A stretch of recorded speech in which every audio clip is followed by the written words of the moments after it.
All right, I've done the thing. Yeah, look at those pixels. Thank you, one of to follow. I'm beautiful. Wow, you're gorgeous. You're actually 2 HD. I don't like it. You can see each and every pixel. I don't like that I can actually read I Heart Vex. So Chris, oh my God, it's so good. It's perfection. I don't know what you're talking about. I don't. Hey, out of curiosity, does your model have a? Your model has a dumpy, right? Yeah, hold on. What's that? I knew it. I forgot about the dumpy. Oh, beans. God dang. Well, welcome in. Zolon, please introduce yourself to the chat. Hello, the chat. I am the Zolon. Welcome to my campfire that I've claimed for myself. Hold up. Much like PapaMutt claimed my house the other day. That's true. That's fair. I am, I guess, a full-time VTuber manager and streamer. I am Vex's manager, so I do a bunch of the behind-the-scenes tech work and all that kind of crap for her, reaching out to people, doing the managing type things, staring down emails, crying in a corner periodically, and then sometimes I also stream. Yes. Yes. And so we gotta build a baseline. I gotta get through the generic, like, tell me your life story. Yeah. But if we hopefully we shut out Zolon already, but if we have not, please do. Tell me your MMORPG experience. Tell me spin me your web. Oh, I will. I'll try to make this as concise as possible. So it all starts back in the ancient times. I don't know what you think. We're literally we're gonna talk about MMOs for a while. You can just be as flappy with it as you want to be. I don't care. Whatever. Excellent. I got my beer here. So back in the olden days, I was regaled by my cousin of tales of Ultima Online and how he was left a wizard's tower in his keep one day. That got me interested in the concept. In addition to the fact that I literally grew up with D&D. I played D&D when I was 4 years old. So I was already immersed in fantasy from a young age. So eventually there's this game called RuneScape that appeared out of nowhere one day, and I got hooked on that as a kid. I knew you would be a RuneScaper. I knew it in my bones, dog. So I played that for a long time. I was very much a professions person. I did all the mining and crafting and all that fun shit. Like, I love that. I chopped down entire forests and then burnt them to level up my fire making, whatever it's called. Fire starting skill. Yeah. But over time, so I was also a big Warcraft player. I played like Warcraft 1 through everything. And when they announced that they were making an MMORPG out of it, I was like, holy fuck, I get to explore Azeroth. This is the coolest thing in the fucking world. So I jumped on that as soon as I was able to. I was still a kind of young teenager, so I couldn't quite afford it myself at the start. But after a patch or two, I got in. And yeah, I've been playing ever since. I took a couple breaks here there, but my WoW career, I did jump over to a couple different games. Hell yeah. But my WoW career is kind of the biggest one. And other than being a role player, and I've got some really funny starting out stories about me and role playing, and role playing in dungeons when other people are like, what the fuck are you doing? I want to do my dungeon. I've got some stories. But I started out as just a simple role player that really loved Warcraft, eventually got into raiding in Burning Crusade. By the end of Burning Crusade, I kind of had an eye on kind of more progression level raiding. By the end of Wrath, I was pushing Final Boss Heroics. And then by Cataclysm, I was server number 1 or number 2 mage. And then in Mists of Pandaria, I was part of a guild that was pushing for world firsts. And then I retired kind of around Mists of Pandaria Warlords. I went back to an RP guild, tried to help them raid for a little while, decided to roll back on it to focus on Vex and the kid. Aww. And we started a family, and we just kind of idly played. We played with ourselves for a while until forming a community or two here or there until we've got our current community that we play with, and we've been playing with them since the end of BFA, and things are going great over there. So I am a retired hardcore raider that has always helped out role players to see parts of the game that they otherwise would not have. Are you a because you tank for the guild? For those of you that to follow Momo, for those who don't know, Zolon tanks for our guild with Vex, which I think is a very fun 1 and 2. But have you always been a tank, or are you just a filthy DPS? Like DPS gang? No. I started out as mage. Actually, that's not true. Okay, I started as warlock because I played Scourge in Warcraft 3. Nice. And so when I got into WoW, I wanted to play the closest thing I could to a necromancer. Yes. So I played an undead warlock. Which that was on like a PvP server, and that was back in the days when you went to South Shore and there were freaking murder raids running around, like Crossroads, 80 people battles South constantly. Shore. Yeah, like that was before Battlegrounds were released. So I was doing all that kind of fun stuff for a while. But after that, I stepped away for a little bit, then got my little brother into the game, and then came back and played as a mage, got into an RP guild, stuck it as the mage until Burning Crusade, and then midway through Burning Crusade, I still kept playing the mage, but I also swapped to a druid because I really wanted to see what healing and tanking was like.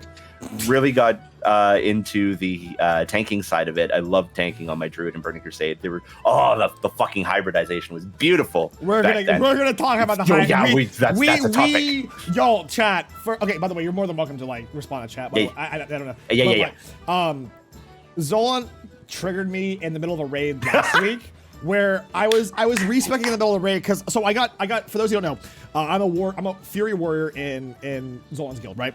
And what I was doing, I'll tell you my backstory in a second. And one of the things that I did, I got 4-piece set piece for progression for my armor, which is awesome.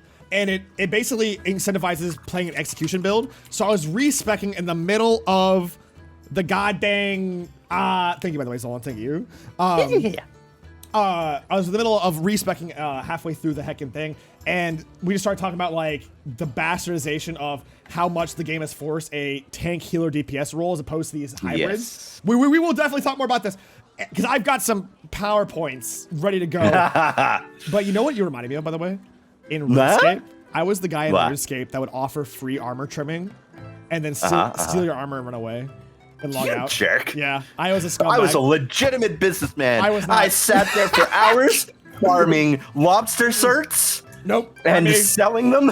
Not me. And staying the fuck away from the wilderness. Not me. I'd be that guy like, I'll trim your black armor with gold trim for free. And then someone's like, sure. I just run off with the ebony armor like, ha ha, and then log out. Yep. I was that guy. I would do free gem cutting as well. Mm-hmm. I was there. I'm a criminal. Yeah. I was there the night when they released the original RuneScape. So I don't know when you jumped in and played RuneScape, but when they released the original RuneScape 2, and that one brought in like rune crafting and all that kind of stuff, and the first graphics overhaul, I was there the night of. I was in the forums. Hanging out with people. Oh my god! I was like 13 years old at the time. Way to date us, by the way. I think there are very few folks in this chat right now who will understand in the forums talk. You know that, right? Oh god, no! Yeah, why do you have to say it to me? No! Think about that. There are very few who know those ancient texts. Also, just an interesting little point. But for a while. He moved on to do other things, but in our WoW guild, we actually had the very first character in RuneScape as a member of our guild for a while. Oh, yeah. Wait, did I ever tell you that I was the second person in the world to play Elder Scrolls Online? Really? Yep. That's awesome. Yeah. I was the second person. They did a pre super alpha test at PAX East 2013, and my friend and I were he was first in line, second in line. And we got into line. We were able to play for this premiere party that like we got invited to, and I didn't really understand what was going on because the game was doo-doo. So all I did was like slash whisper people around me saying, "Hey, are you the person in the pink shirt? Hey, what's up? Are you the person that?" I was trying to figure out who was who and whether they were paid testing the game. So in the first 15 minutes, I was effectively trolling, which time well spent. I have that going for me. But okay, let me shotgun you myself real quick. If it's an MMO, I've played it. I love MMORPGs. I always have. I think I started off with, oh my god, you know what? I want to say either RuneScape or Toontown. I forget which one was first. Are you a Toontown gamer? Why, Phil? Are you a Toontown gamer? No, I never played Toontown. Good. I did Whyville. I was playing the hell out of Neopets as a kid. Oh, dude. Or I guess a young teenager. Neopets, let's go. Yeah. All mine Yeah. they're long dead. Oh, the Neopets game was awesome. Coke.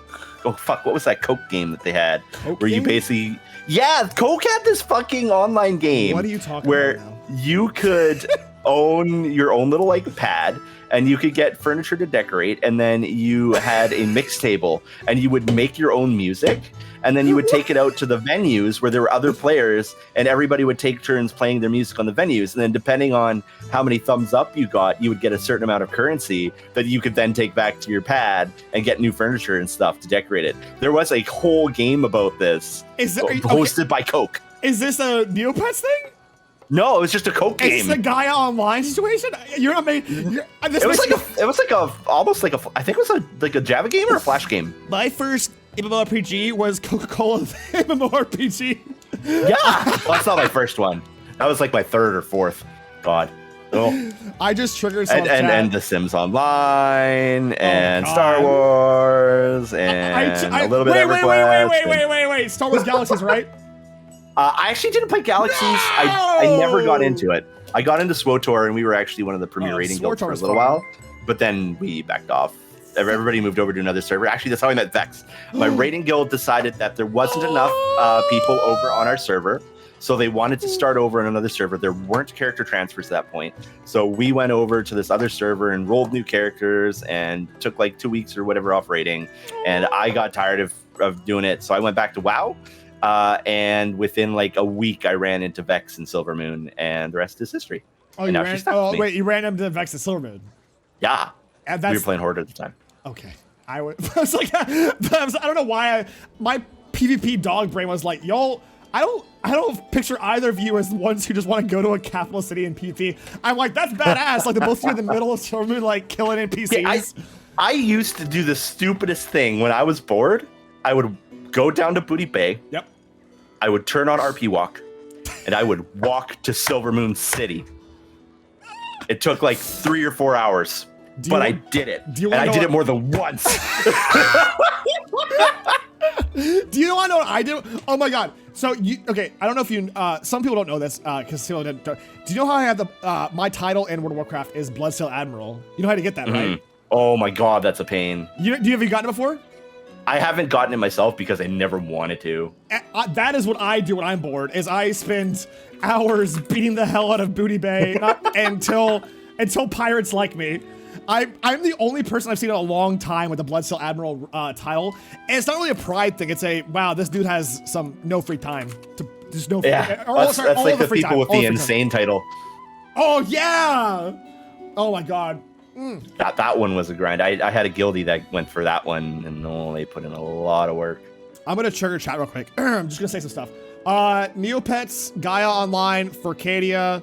That should be all the things that will just make people feel old, right? Yeah. I think that was like the golden days of the internet. Okay, so let me shotgun you. So I played everything. Like the only things weirdly I have not played was EverQuest because I just didn't really get into it.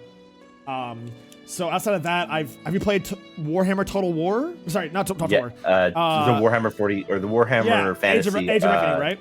Yeah. I did that for a little bit too. Yeah. Damn, the PvP in that game was so good. Okay, good because I wanted. Okay, this is gonna help a basis for what I need to yell at you at later. Because we'll get into it. But I'm making sure you play. But you've not played Galaxies. That's Star Wars Galaxies. that one I just never got the chance to get into. So I was young enough at that point that I did not have access to a means to purchase subscriptions for myself. Got it. Yeah. Even if I could earn the money, my parents were very, very, very, very, very, very, very, very, very, very, very, very, very careful with the credit cards. Very, very, very, very, very, very, very, very, very, very, very. I mean, I feel that. I bought the game cards for. I was very fortunate that my local place had like $15 or $10 at the time. $10. Oh. $10 for subscriptions, heaven. Sorry. I know. Sorry. Oh my god. Inflation. I remember getting the Star Wars Galaxy cards from my local Walgreens equivalent as a youth with my scrounged up money. That's how I got Galaxy. That's how I got all of my game cards actually. So that's how I was a game card gamer. Shocker. Nice. Now. Yeah. That's what I eventually became. At some point, I managed to convince my father to use the credit card to get an account working, and then game cards. God, I feel great being an adult where I can just buy stuff. Yep. God, it feels good. Yep. Okay, so now that we've got a baseline for both of us, the two of us, couple of goons. For those of you who are interested, hopping in here, as you can see, we played a couple of MMOs our day, couple of 1-2s. We currently play World of Warcraft, which, in my opinion, unfortunately, and I say this with all of my love, it is the best MMORPG out there right now. Yeah. Which is not great. No. That's unfortunately the truth. Can I say a controversial statement right now? I'm ready. I'm ready. The age of the MMO is over. Yes.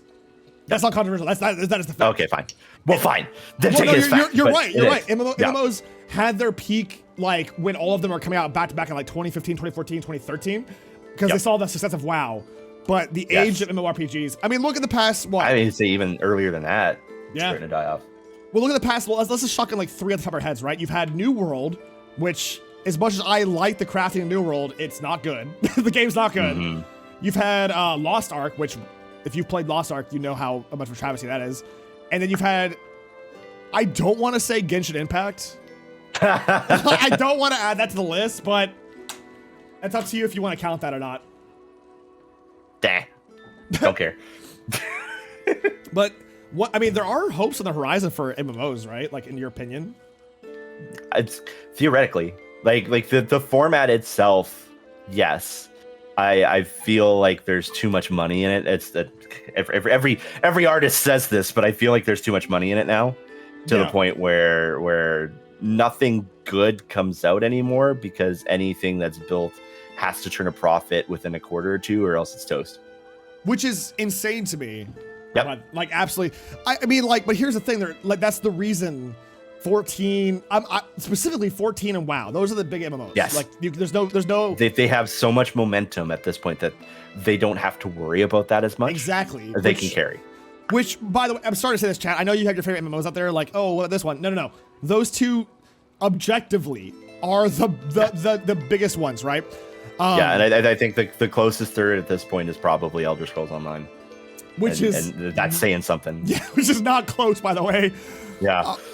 But like, the issue I'm having, and we're seeing this, if you play WoW currently, you're seeing this where they realize they're not number one top dog, but they have to put in the minimal effort required to kind of maintain them. Like Dragonflight, and you're more than welcome to like stab me in here and interject, because like Dragonflight changed some things to keep on par with 14's momentum, because 14 is like, it's big. And they have their crafting set down. So Warcraft tried to imitate the crafting, and I've got very strong opinions about that. It was Vex lied to me. Vex lied to me. But I really feel like no matter how you like it just seems like the bare minimum coming out from either of these games, and it's like I think it's different. And I think the big thing, you're right in that WoW really catered hardcore to the end game player. Yes. All that really mattered when it came to that game was how many keys you could push, how high you could push your rating in PvP, and whether you cleared the raids or not. Correct. There was nothing else really rewarded or encouraged in the game that didn't feel like a chore or a time waster.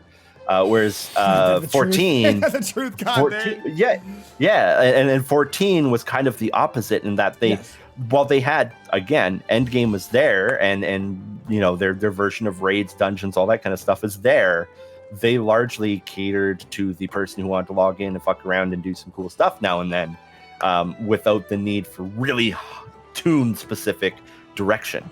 And so what you're seeing now, I don't know so much on the 14 side. 14 is just kind of doing its own thing, and I think that's healthy for it right now. But on the WoW side, they've come off of 2 expansions of no players, you don't know what's best, we do, which is infuriating. Yep. I get the perspective, but at the same time, it's that anyway. And so now you're seeing a wow, like, we got knocked down a peg, and people really want more to do in the game than just grinding. Here's the same dungeon 5,000th time, but here it is at level 5 billion, and everything hurts more, and there's like a billion things in the ground that suck. And so that's why you're starting to see them try new systems. Like they're trying with the crafting system. It definitely has its flaws. It's got 100%. some flaws. Yep. Yeah, it's loose. The new thing that they're releasing, the trading post, is basically like the hunt log from Final Fantasy, where it encourages you to go out and do things in the world and play the game, and rewards you with some fun cosmetic stuff. So that's the new feature that's coming out in the next patch.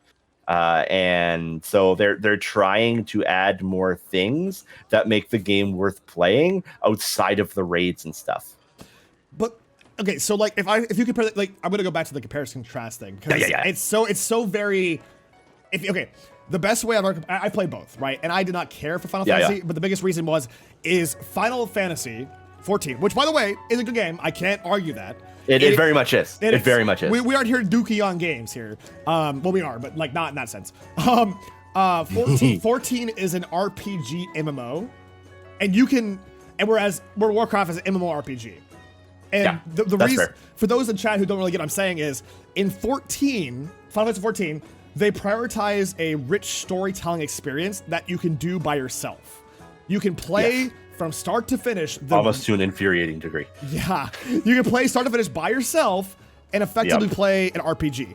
And I've heard 100,000 people say, "Oh, Papa, keep playing it. The story is so..." I cried. And that's amazing. Storytelling is great, right? But on the inverse, World of Warcraft has, for lack of a better term, there's a story there somewhere. There's a story. It exists, but it focuses on the world around you and the world like around the two factions that you play, and working together to complete raids and dungeons. It is focused far more on the MMO aspect.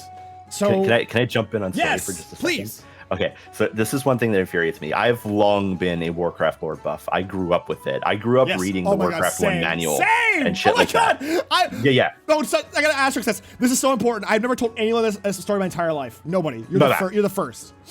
Well, I was in JRTC as a kid, okay? And I remember when Burning Crusade came out.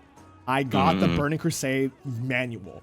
And I was reading it in class, and my captain, who was so pissed off that I would think of the reset, by the way, I think of the material months. Thank you.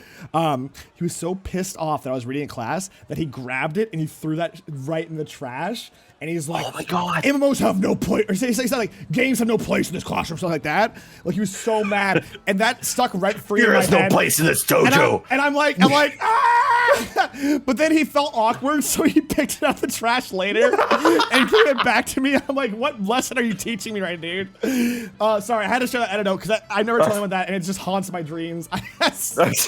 Sorry. Absolutely had to share that with somebody. So the thing that pisses me off the most about WoW right now, if you're a new player and you try to get into that game, the story makes absolutely no sense. You're forcibly plunged into a tutorial realm, which is fine. Like, the tutorial thing is fine, introduces you to basic concepts, then immediately plunges you into a war that's no longer happening. Yes. And then it skips over an expansion to throw you into the current conflict where there's no war and everybody's working together. Yes. And it's just like, holy crap. Like there's no context. It makes no sense. Where do I begin on the story? It is a cold day in hell where I can sit in this chair by this fireplace next to my dogs and friend and say out loud in front of an audience, Warlords of Draenor had a better storytelling system than modern WoW. Yep. And if you have not played Warlords of Draenor, it used to be known as the worst expansion in WoW's history next to Cataclysm. Not so much anymore. Not so much. I love Cataclysm. It's funny. It's funny having gone through this whole thing, expansion after expansion, because literally about I want to say a year and a half-ish into every expansion, everybody turns around and goes, "Oh man, this is the worst expansion ever." Yeah. And it's hilarious. It's hilarious to me. I would argue the one time that it has not happened, and I'll die on this hill, Legion was actually good. It's funny because Legion was my least favorite expansion. Really? Can I hit UI? Yes. Okay, so a couple major points here. Hold on, before you get into it. Do they rhyme with artifact power? Yes, I was about to say Artifact Mauer, actually. I knew but it. It's just one thing. So they introduced infinite grind systems. Yes. I initially was in favor of the idea of a Mythic Plus style system where you could repeat an alternative to raiding for endgame, basically. But that's not what it became. Nope. And it became a treadmill running the same content over and over and over again for piecemeal upgrades to the same gear, which gave Blizzard a full receipt to not make interesting gear anymore. Nope. They didn't have to make new models. They didn't have to do anything. They just had to recycle the existing dungeons, increase the item level, boom, same gear. And so I don't like that. I also really didn't like the artifact power system at its initial kind of core. The theory, I enjoyed it. I enjoyed the tree. I've always loved talent trees. That's one of the things that I enjoy. We'll get that We'll get that second. Yeah. But the way they implemented the artifact power and the sheer grind, and unfortunately, and some of this isn't even Blizzard's fault. They just put it out there. The player base enforced that grind.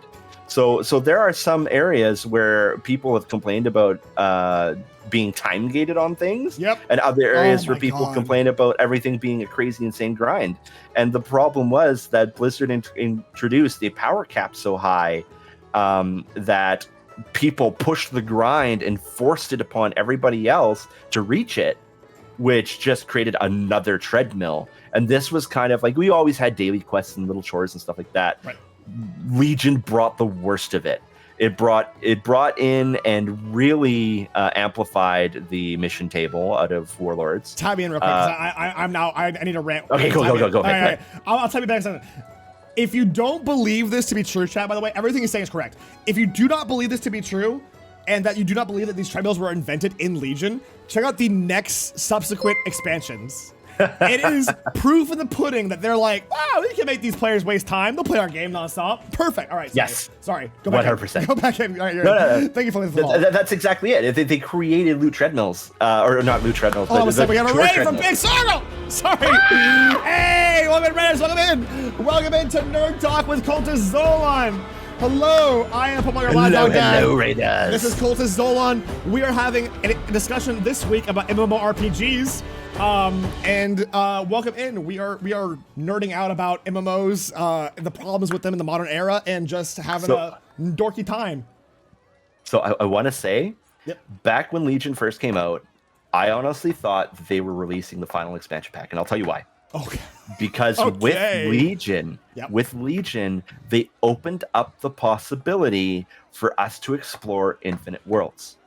There are so many worlds out there in the universe. Yeah. There are so many different races and creatures out there. Like, we encountered the Draenei and all the demons that came from different worlds. Right. And now some of the things that we found in the Shadowlands too. What they could have easily done is switched over to something more like ESO or switched over to something more like Lord of the Rings Online, where they could have just kept releasing, instead of expansion packs, they could have released content packs. So you're added more stuff, like more. I'm not saying it's the right way. No, but I suspected that they were going to do things like, okay, we've opened up. Oh fuck, I can't even remember the names of the planet now. But whatever planet, Sargeras. Not even Sargeras, but Zoroth. Zoroth was the world where they initially thought the Worgen came from, and all that kind of stuff. That would have been one of the places you could have gone. Argus was a major one that we definitely need to go to. But there were countless other worlds that the Legion had done stuff to.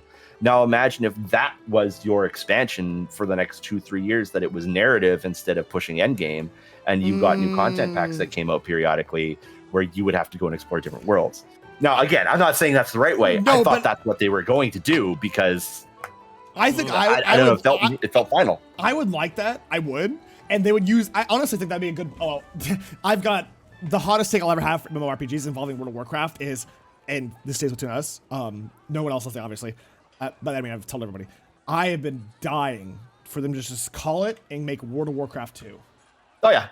But I'm with you that I think that would have been very good as a transition. Like, we're gonna explore worlds, help out, clear out the rest of the Legion, yada yada yada. Stop like nurses, blah blah blah, and then pivot into, while that's happening, spend a lot of production time on WoW 2. And exactly. I think that would have been the play, but unfortunately they're like, But what if dragons? Did you know Notharian's actually a good guy the whole time? Spoilers, chat. Sorry. That pissed me off like you wouldn't believe. I'm sorry.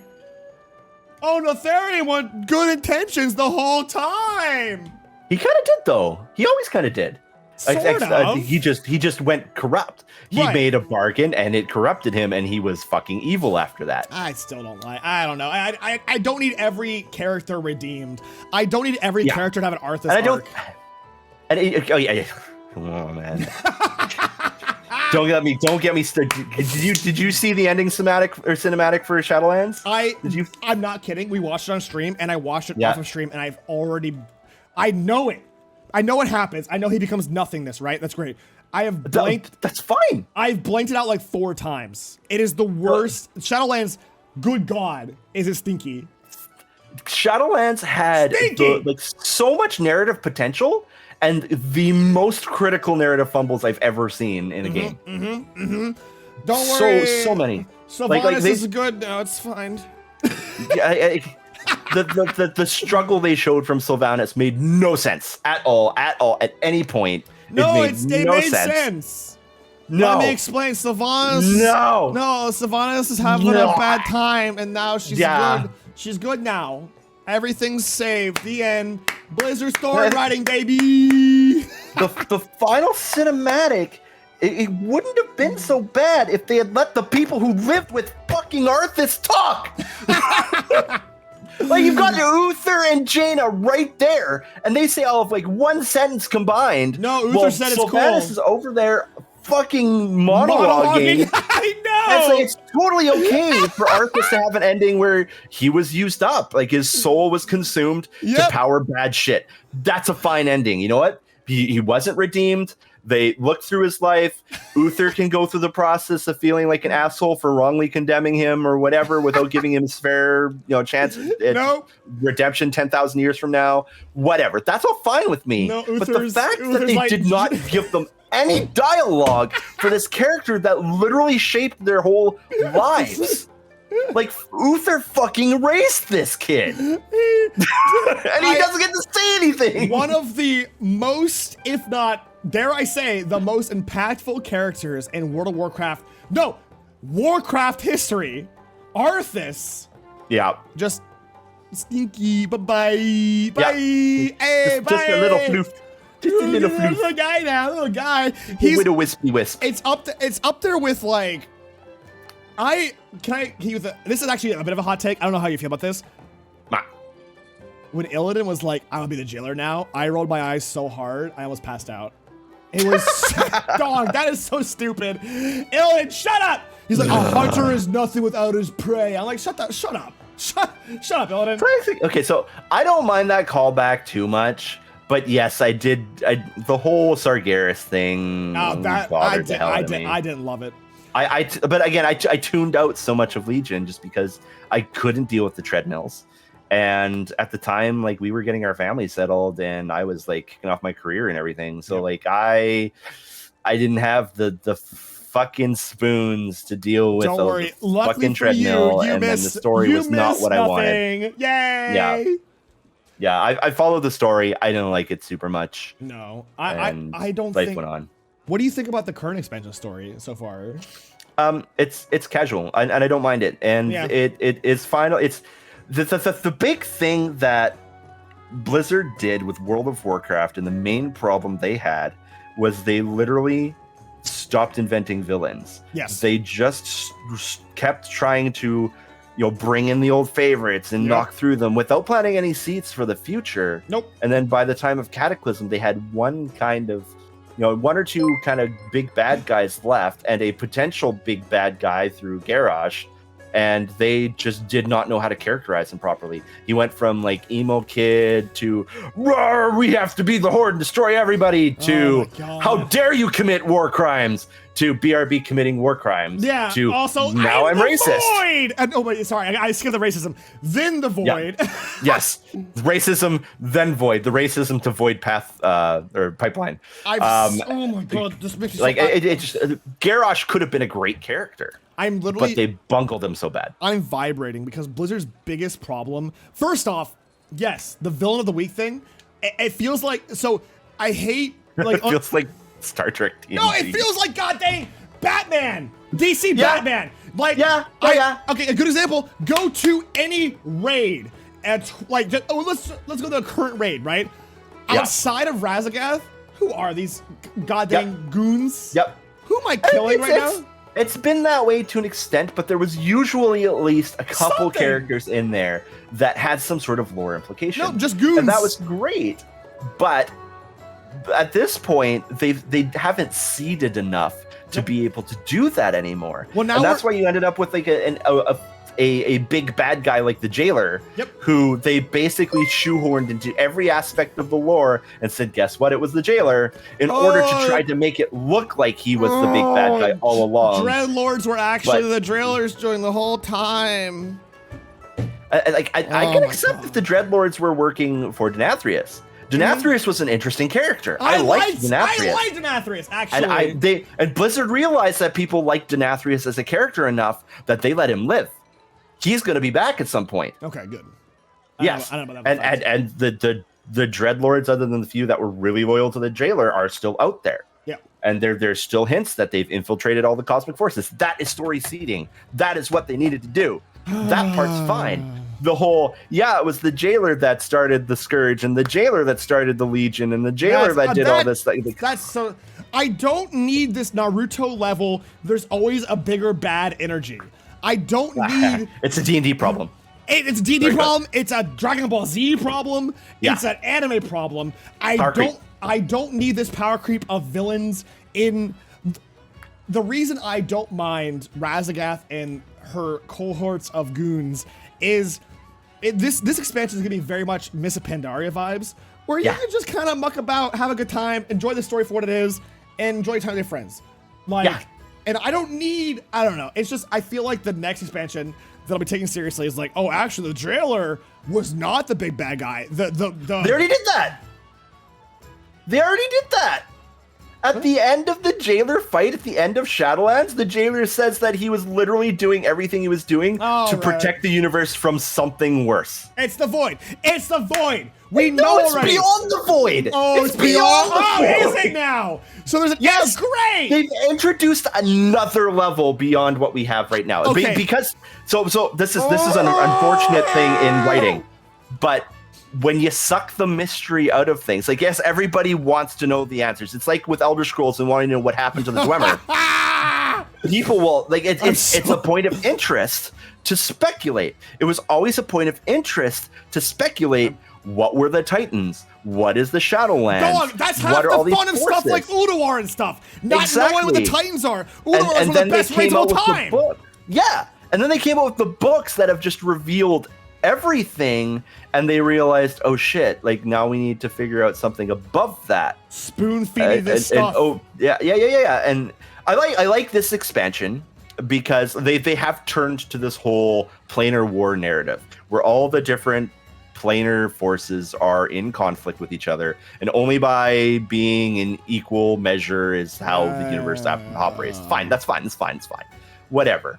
I like that we're seeing planet level effects to it, not universal level effects to it. I was so afraid that we were about to launch off on a big planar war. The Gurren Lagann effect, where you just keep going until you're in space. Yeah. Which we already did. We did. Exactly. So like, what they've done with this expansion is they're contextualizing the Titans in a different light. They're saying the Titans are a force of order, and they came to Azeroth and enforced order. That was good for most life on Azeroth, but there are now forces that are pointing out and saying, actually, it wasn't. It wasn't necessarily good for everybody. Sure, they took out some things, but we liked it the way it was beforehand. We had our own natural order, and the Titans came in and enforced theirs and killed and imprisoned anybody that disagreed. So there are hints now showing that Odin was an authoritarian asshole, which we already kind of knew he was. But it's clarifying that, and that's a story seed. That's a good thing. What I'm actually so hung up on, and I'm actually high key like, I just repoured my wine because I'm furious. The point of, and I'm so, like, oh my god, this actually tilts me into orbit. The point of Like there is the old gods, and then the void. That is it. The void is the extension of the circle. There is a for those of you in chat who don't know, there's a circle that dictates like, oh, you know, there's light, there's order, there's a whole bunch of stuff that basically dictates like the powers of the universe, right? And what Blizzard has said is, oh, actually, there's something scarier than the void. No, there's not. The Void Lords. Well, I don't.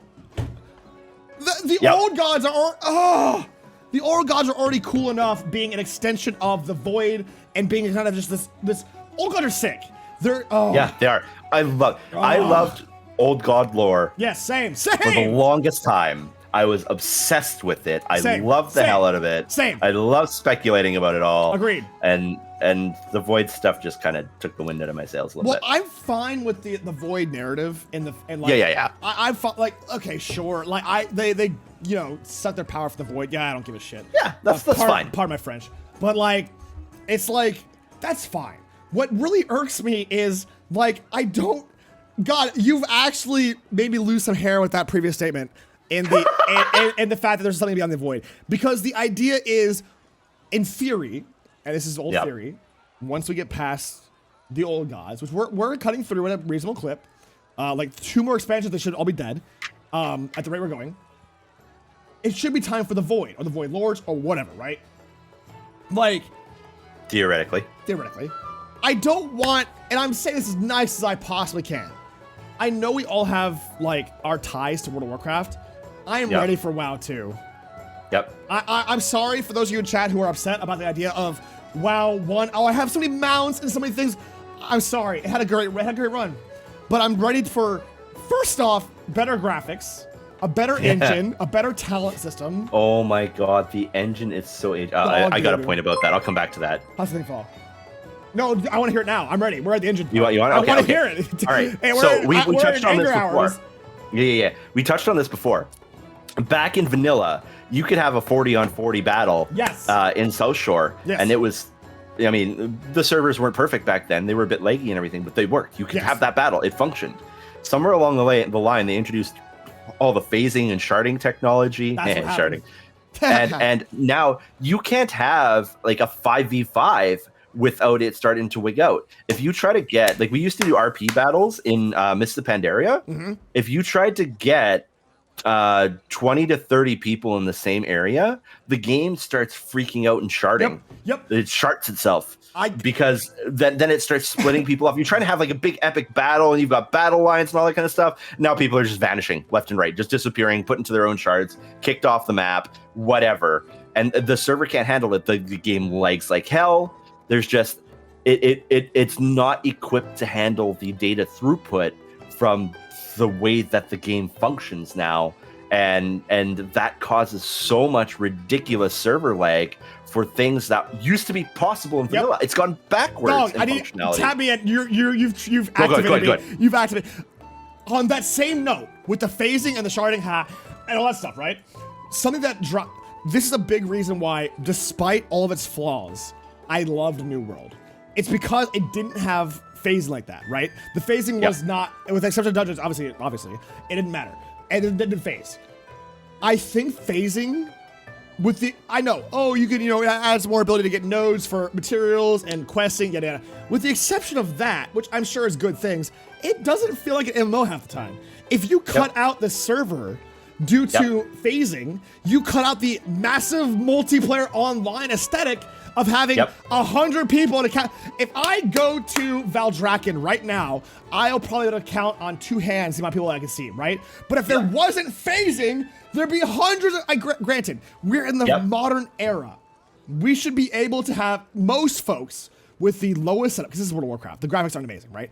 With the lowest setup, should still be able to see everybody, right? And it's just frustrating that I'm like, I don't know. So phasing, sorry for Novus. Phasing is effectively like, if you go into an area, for example, there are actually I have no good way to explain phasing without being more confusing. Zolon, do you have a better way? I can do it. Because I want to make it more confusing, basically explaining like how it's like splits off the server and stuff. Yeah, so there's 2 different technologies. There's phasing and there's sharding. So phasing is basically, think about it like chaptering a book. And you've got like 6 people on chapter 1 and 8 people on chapter 2 and 9 people on chapter 3. They're all in the same book. But the way that the game works is that it will make a different version of what you see based on what chapter of the story you are. So those like 6 people on chapter 1 all see each other, but they don't see the people in chapter 2. Even if you're standing in the exact same town, the exact same location, if you're on different chapters, you are phased out from each other because you're on a different part of the story. That's phasing. That's good one. Sharding is what happens when you hold a poop too long. And no, okay. Sharding is what happens when the servers get a bit overloaded. What they do is they spin up a second server, basically, and they split the population between those 2 servers so that it can handle it more. So when you have too many clients connected or too many people playing on one server, it starts to slow it down. So it starts like a second little mini server and copies half the people over to that mini server and tells them to connect to that one instead. That way performance is still good. And it just automatically splits those more and more and more in order to make sure that the servers are balanced and nobody's lagging or having problems. The catch to that, however, it means that instead of seeing the 80 people that are in the zone right now that you can be doing stuff with, you're on a chunk with 5. And there's like 20 servers. Fireside, yes. It's like instancing in Final Fantasy 14. Yeah, that's what this is. Like channels too, what Zori said. Just like the old like KMMOs and stuff like that used to use channels a lot. It's exactly like that, but automatically you have no control over it. I genuinely think what put a lot of strain, because you mentioned like it's hard to do a 5v5, right?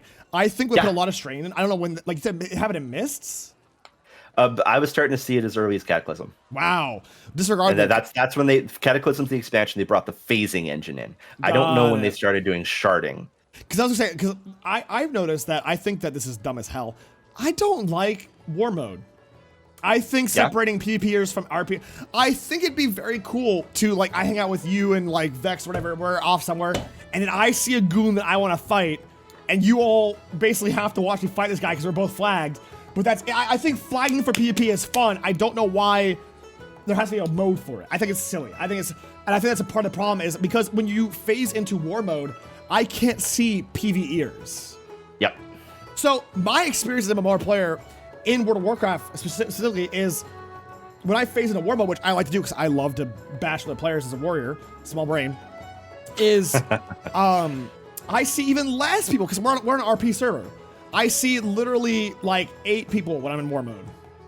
And it sucks. And I'm like, wow, I wish I had a World of Warcraft in my world. Like, god dang. Yeah, I literally only ever use war mode for leveling because it gives you an experience boost to deal with the potential threat of an enemy attack to make it more worthwhile. But there's no enemy attack. No. So you never have to worry about it. So you just get a flat experience boost. And I use that for leveling pretty consistently. I just like being up other players as level 70 because it's fun. I'm a PvPer at heart. What do you want me to say? I'm a PvPer at heart. I used to be an RP PvPer. I don't do it anymore though. I mean, I'll drag it back in. We'll do arenas. Me, you, Vex, 3v3s. Let's get into arenas. But with what time? I know, ain't that the truth? Ain't that the truth? But okay, so that reminds me. Weirdly, the PvP. So we're backtracking. Is like I want to rant about because this is the most applicable thing for those who don't know. World of Warcraft has implemented I'm still fuming at Vexoria for this. Because Vex, for those who don't know, Vex has convinced me to play WoW back when I was playing New World. Said, hey, play this game! And I'm like, okay, sure. You know what? I'll get back in, right? Because they convinced me, hey, the crafting's great. Spoiler, it's not that great. And they try, it's comparable to if Final Fantasy's crafting was for babies. And what pisses me off is we just finished... Poorly explained. What's mad is... we just finished our raid on this Saturday. It went great. We beat Razagath. Hooray! I got the axe. I was super stoked. And then I go to make... Thank you for the follow, by the way. I go to make a goddamn weapon as a blacksmith. And it's lower item level than all my stuff. As a epic weapon with full upgrades and stuff, it's like $398. And my weapon I got from Razagath normals is $399. I'm like, what's even the point? What's the point of this? To make something up to like 4 something. No, I need. We got it. We got a primal, whatever they're fucking called, from the final boss that lets us. It set the highest, like it was like up to 406 or something like that. Well, crap. But it depends on your skill level. No, that's fair. But I just think that like I play pretty casually for the most part. Wow, and it sucks that like the whole point of crafting, it is useless. The whole point of crafting is to have the gear made for the raid that I'm going to try to get better gear at. Why am I like why not like, oh, I beat the raid and here's a weapon that I can make that's worse than the thing I just got from the raid? It's like, woo! Sorry, tangent. I just got really mad. No, it's fine, and I think that was like there's like we were talking about that. There's some obvious flaws in the crafting system that it's an improvement though. In fairness, it's a start. It's a start. It's definitely a start. Unfortunately, like everything else in World of Warcraft, at least from my perspective, is largely people only cared about the absolute end game items. There's nothing in between. Nope. And if you are trying to level up your crafting, you basically have no opportunities to do so because the only thing you're going to be able to do is try to hawk yourself in a chat, because the crafting order system that they implemented is never going to be available to you. It's never going to be available to you. People don't use it, which is really unfortunate. It is a very beautiful idea and system, but again, the player base isn't there. They don't play that way, and they're not rewarded that way. So they don't exist in a world where it makes sense for there to be crafters that are crafting stuff. Again, that would be easily usable in the first raids. So there's no incentive at all for regular crafters, and it became a race to the top again. So if you were super rich and super fast, you were able to bang that all out on day 1, 2, 3, and anybody else is kind of left in the dust. No, says I generally enjoyed KOTOR. Sadly, I didn't get to experience it full game. Crashed constantly. KOTOR had some goods. I did like KOTOR for what it was. The SWTOR, I mean, rather. Yeah. I did like SWTOR a lot. I played quite a bit of SWTOR, actually. But a big strength of SWTOR was its storytelling, in my opinion. And a big weakness was its dungeon raid content. I think it was pretty weak. Yeah, and it was very, very buggy at the start. Yeah, I remember when we were pushing the final bosses right off the bat, and sometimes the fights would literally just they'd go to do a phase transition and they'd stop working, and you'd lose your progress. And there's nothing you can do about it. Yeah, they just bug out. They straight up no clip out like Elder Scrolls boss style. I'm like, what the hell's going on here? I don't know how much time you have, by the way, because I knew this would happen. I knew we'd get into it. How much time do you have? I could probably go for like another 20 minutes or so. All right. Then so I'm letting you know because we've been at this for an hour and it feels like 0 times past. I know. I knew that would happen. Okay. Yeah, hit a critical point. What's one thing you really want to talk about? Listen. All right, chat. I'm gonna hit Zolon with the hard facts. Yeah, speed round. All right. Give me a question. Zolon. Yeah. You're making the perfect MMORPG. Okay. And you can pick from any games. What game do you inspire your in-game rating from? None. Really? None. I make my own. I cut my own system. Okay, so here's the deal. No. It's probably going to be a mix of most modern systems and a little bit of RuneScape, because this is what's going to happen here. Ready. You are going to be able to, through the course of and this is almost going to EverQuest next, maybe. But the idea is for most end game areas, the enemies in those zones are blocking materials that are rarer or harder to get in order to craft better items. Correct. You are not going into those raids to earn items. There might be some rare treasures and things like that, but largely what you're going in there is to clear out areas that have some sort of strategic or material value. For example, if you go in there and you are a miner, and let's say there's like miners are some sort of support class rather than an actual combat class, but they have a role in the whole dungeon process. Right. You go in there and you help the team clear it out. You have now gained access to that mine for a week before the enemies come in, and that mine might replenish once a day or so, or every X hours or whatever. You can go in there. You can get some rare components that would then be used for more powerful equipment or whatever. And that's not the only way to get those sorts of things, or the only means of acquiring the rare components in order to be able to do that. I really like fostering a game that has a very strong or in-game economy. Yes, Especially one that does not just foster the highest end. And therefore, I would want things that are very adventure-based. And so, like, one thing that always comes back to my mind, for whatever reason, is requiring, I guess, special magic item in order to craft it. Like, you manage to get this recipe through some sort of special means, whether you acquired it from another player or you adventured and acquired it that way, or defeated an enemy to acquire it, whatever. You get this recipe, and it requires a flower, and the only place this flower grows is at the top of a fucking mountain, and you have to climb that goddamn mountain, and it takes time. It will take you a day or two of played time to climb the fucking mountain, and when you get up there, you will get your flower. And then you will be able to craft this crazy-ass magical legendary item that is really cool. And then you can trade it to anyone, because fuck soul-bounded items. Let anybody trade to anywhere you want. So lucky that you have things you have to do tonight, because the soulbound just activated me again.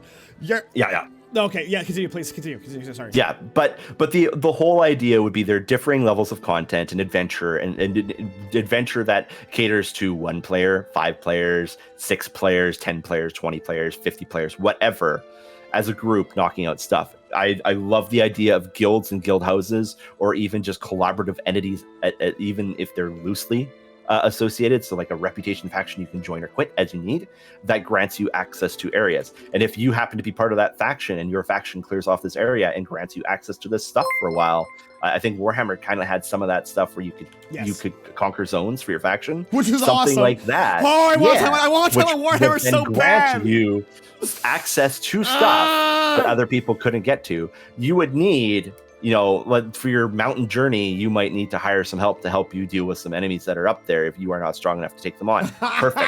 That is how it should work. Get up there and get your flower, because that flower is useless to the soldier that just helped you up there. However, the item you can make with it, very useful to that soldier. I'm literally sweating.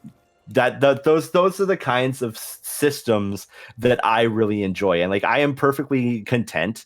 I played Lotro, going back and sitting there and growing fucking crops, sitting there for hours growing crops and chatting to people. Like, let that be a skill. Bring back the old Ultima / RuneScape / whatever style of gathering and stuff. Maybe not make it as insane of grind, but whatever. Yeah, I know. But still having that ability to unlock stuff, unlock areas, gather up materials, and just have this wide span of interesting things, not just pure power gain, but interesting abilities and mechanics, so much so that you really can't easily balance it. And we were talking about this in Raid. Have so many fucking options that the optimal path is not easy to calculate anymore. Okay, I gotta say, you legally have to tell me to stop, because if you don't, we'll be here all night. Because you've activated like 12 things in my brain. Synapses are flowing left and right. We didn't even touch a tenth of the things that I wanted us to, by the way. We weren't even close. No, we're gonna need a series. Chat, do you want a series? Do you want Zolon back here? Chat. Oh my god. Do you want Zolon back on the stream? Make this a weekly thing. Zolon, you got nothing going on, right? Chat, do you want weekly nerd outs? Nerd talks with Zolon? Do you want this mini series, chat? We could easily do nerd talk times.